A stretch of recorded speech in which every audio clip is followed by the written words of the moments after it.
15-fevral kuni erta tongda Toshkent shahridagi Milliy bog' hududida xitoyliklar o'ziga xos parad uyushtirishdi. Kun o'z ixtiyoriga kelib tushgan videolarda o'nlab kishilar Xitoy tilida yozilgan turli xil bayroq va shiorlar bilan ovozini ko'tarib yugurayotganini ko'rish mumkin. Toshkent shahar hokimligi matbuot xizmati Kun.uzga ushbu ommaviy tadbirdan hokimlikning xabari yo'qligini bildirdi. Xitoyliklar biz kuchlimiz deyapti.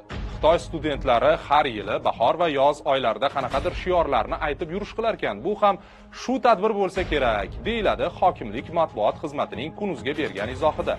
Kun.uz muxbiri tafsilotlarni o'rganish uchun Milliy bog'da bo'ldi.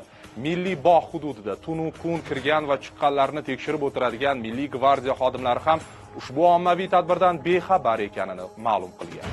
Ma'lum bo'lishicha, ayni vaqtda Chilonzor tuman ichki ishlar organlari faoliyatini muvofiqlashtirish boshqarmasi boshlig'i o'rinbosari hududga kelib, hodisa tafsilotlarini o'rganishga kirishgan.